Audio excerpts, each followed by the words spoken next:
Hi friends, Assalamualaikum. Bismi channel എല്ലാവർക്കും സ്വാഗതം. ഇന്ന് നമ്മൾ ഡ്രാഗൺ ഫ്രൂട്ട് കൊണ്ട് ഒരു സ്പെഷ്യൽ ചേരുവ ചേർത്തിട്ടുള്ള ഒരു ജ്യൂസിന്റെ റെസിപ്പി ചെയ്യുന്നത് എങ്ങനെയെന്ന് നോക്കാം. അതിനായിട്ട് ഇവിടെ ഞാൻ ഒരു ഡ്രാഗൺ ഫ്രൂട്ട് ആണ് എടുത്തിട്ടുള്ളത്. ഇത് നമുക്ക് നന്നായിട്ടൊന്ന് കഴുകിയെടുക്കാം. അപ്പോൾ ഈ ഒരു ഫ്രൂട്ട് കഴിക്കാൻ ഇഷ്ടമല്ലാത്തവർ പോലും കഴിക്കും ട്ടോ. അത്രയും നല്ല ടേസ്റ്റ് ആയിട്ട് രീതിയിലാണ് തയ്യാറാക്കി എടുക്കുന്നത്. അപ്പോൾ നമുക്ക് നോക്കാം. അപ്പോൾ ഞാൻ ഇത് ഫ്രൂട്ട് ഇവിടെ എടുത്തിട്ടുണ്ട്. ഇത് നന്നായിട്ടൊന്ന് കട്ട് ചെയ്തെടുക്കാം ട്ടോ. ഇത് എന്താ പറയുക ആദ്യം നടുവൊന്ന് ഇതുപോലെ കട്ട് ചെയ്യുക. എന്നിട്ടൊന്ന് ചെറുതായിട്ട് കട്ട് ചെയ്തെടുക്കുന്നുണ്ട് കേട്ടോ. അപ്പം നിങ്ങൾക്ക് ഇത് എങ്ങനെയാണോ എളുപ്പം അതനുസരിച്ചിട്ട് കട്ട് ചെയ്തെടുക്കാം. നമുക്ക് കാണുമ്പോൾ ഇത് നല്ല തോലൊക്കെ കട്ടി ഉണ്ടാവും, ഹാർഡാണെന്ന് കരുതും. പക്ഷെ നമുക്ക് സിമ്പിളായിട്ട് ഇത് കട്ട് ചെയ്ത് ഇതിൻ്റെ ഉള്ളിലെ ആ ഒരു പൾപ്പൊക്കെ നമുക്ക് റിമൂവ് ചെയ്തെടുക്കാൻ പറ്റും കേട്ടോ.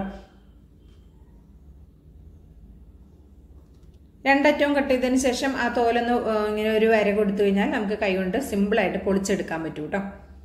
അപ്പം ഞാൻ ഈ ഒരു രീതിയിലാണ് കട്ട് ചെയ്തെടുക്കുന്നത്. ഈ ഫ്രൂട്ട് രണ്ട് കളറും ഉണ്ട് അല്ലേ, ഇതേപോലത്തെ ബ്രൗൺ കളറും ഉണ്ട്, അതേപോലെ തന്നെ വെള്ള കളറും ഉണ്ട് അല്ലേ. ഞാൻ ഈ ഒരു കളറാണ് എടുത്തിട്ടുള്ളത്. അപ്പോൾ ഇത് നമുക്ക് തോലൊന്ന് റിമൂവ് ചെയ്ത് ഒരു പാത്രത്തിലേക്ക് ഇട്ട് കൊടുക്കാം. കണ്ടോ, അപ്പോൾ വളരെ സിമ്പിളായിട്ട് നമുക്കിത് കണ്ടോ, ഇങ്ങനെ തൊടുമ്പോൾ തന്നെ നമ്മുടെ കയ്യിലേക്ക് ഇങ്ങനെ അടർന്നു വരും. അത്രയും നല്ല സിമ്പിളായിട്ട് ഇത് അടർത്തിയെടുക്കാൻ പറ്റും. ഇത് പിന്നെ വെറുതെ കഴിക്കാനും പറ്റുന്നുണ്ട് കേട്ടോ. അപ്പോൾ ഞാനിത് ഒരു പീസ് വെറുതെ കഴിച്ചു നോക്കിയപ്പോൾ അപ്പോഴും നല്ല ടേസ്റ്റ് ഉണ്ട് കേട്ടോ. വെറുതെ കഴിക്കാനും നല്ലതാണ്. ഞാൻ ഇതേപോലെ എല്ലാതും ഒരു ബൗളിലേക്ക് അടർത്തി ഇട്ട് കൊടുക്കുന്നുണ്ട്.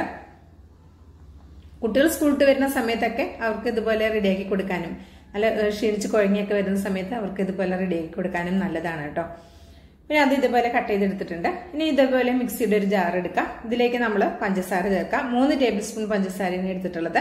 മധുരം നിങ്ങളുടെ ടേസ്റ്റിനനുസരിച്ച് ചേർക്കാവുന്നതാണ്. ഇതിലേക്ക് നമ്മളുടെ കട്ട് ചെയ്ത് വെച്ചിട്ടുള്ള ഫ്രൂട്ട് കൂടെ ചേർത്ത് കൊടുക്കാം. ഇനി ഇതിലേക്ക് ഞാൻ പാലാണ് ചേർക്കുന്നത്. 250 ml കപ്പിൽ 1.5 കപ്പ് പാല് ചേർക്കുന്നുണ്ട്. ഈ പാല് 1.5 കപ്പാണ് ചേർത്തത്. നിങ്ങൾക്ക് കുറച്ച് ടൈറ്റായിട്ട് മതിയെങ്കിൽ 1 കപ്പ് ചേർത്താൽ മതി. ഇനി ഇതിലേക്ക് 2 സ്കൂപ്പ് ഐസ്ക്രീം, വാനിലയുടെ ഐസ്ക്രീമാണ്, വാനില ഫ്ലേവറുള്ള ഐസ്ക്രീമാണ് ചേർത്ത് കൊടുക്കുന്നത്. ഇപ്പോൾ എന്നിട്ട് ഇതെല്ലാം കൂടി നന്നായിട്ടൊന്ന് അടിച്ചെടുക്കാം.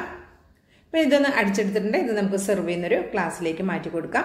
അപ്പം നിങ്ങൾക്ക് പഞ്ചസാരയ്ക്ക് പകരം ഇതിലേക്ക് മിൽക്ക് മെയ്ഡ് മതിയെങ്കിൽ അങ്ങനെ ചേർത്ത് കൊടുക്കാം. തേൻ മതിയെങ്കിൽ അങ്ങനെ ചേർത്ത് കൊടുക്കാം. അതൊക്കെ നിങ്ങളുടെ ഇഷ്ടത്തിനനുസരിച്ച് മാറ്റം വരുത്താവുന്നതാണ്. ഇതിൻ്റെ മുകളിലേക്ക് ഗാർണിഷ് ചെയ്യാനായിട്ട് ഒരല്പം കാഷ്യൂനട്ട് ഒന്ന് ക്രഷ് ചെയ്ത് ചേർക്കുന്നുണ്ട്. ഏതൊരു നട്ട്സ് വേണമെങ്കിലും ചേർത്ത് കൊടുക്കാവുന്നതാണ്. ഇപ്പം നിങ്ങൾക്ക് നട്ട്സ് വേണമെങ്കിൽ ബദാമോ അല്ലെങ്കിൽ കാഷ്യൂനട്ടൊക്കെ ഒന്ന് പുതിർത്തിട്ട് ഇതിൻ്റെ ഒപ്പം ചേർത്ത് അരച്ചിട്ടും അങ്ങനെയും ഉപയോഗിക്കാവുന്നതാണ്. അങ്ങനെ നല്ല ടേസ്റ്റ് ആയിട്ടുള്ള ഒരു അടിപൊളി ജ്യൂസാണ്. ഒരു പ്രാവശ്യമെങ്കിലും ട്രൈ ചെയ്ത് നോക്കണം കേട്ടോ. ഇതിങ്ങനെ ട്രൈ ചെയ്ത് നോക്കുന്നവരാരെങ്കിലും ഉണ്ടെങ്കിൽ തീർച്ചയായിട്ടും ഒന്ന് കമൻറ്റ് ചെയ്യാൻ മറക്കരുത്. വീഡിയോ കാണുമ്പോൾ തന്നെ തീർച്ചയായിട്ടും ഒരു ലൈക്ക് കൂടി തന്ന് സപ്പോർട്ട് ചെയ്യാൻ മറക്കരുത്. അപ്പോൾ ഇൻഷാ അല്ലാഹ് അടുത്ത നല്ലൊരു അടിപൊളി വീഡിയോ ആയിട്ട് വരാം. അപ്പോഴത്തേക്ക് നിങ്ങളൊന്ന് സബ്സ്ക്രൈബ് ചെയ്ത് വെക്കണം. ബെല്ലൈക്കൺ ഒന്ന് എനേബിൾ ചെയ്ത് വെച്ചാൽ മാത്രമേ നമ്മളിടുന്ന വീഡിയോസിൻ്റെ നോട്ടിഫിക്കേഷൻ നിങ്ങളിലേക്ക് കറക്റ്റായിട്ട് എത്തുള്ളൂ. അപ്പോൾ ഇൻഷാ അല്ലാഹ് അടുത്തൊരു വീഡിയോ ആയിട്ട് എത്തുന്നവരെ എല്ലാവർക്കും നന്ദി, നമസ്കാരം.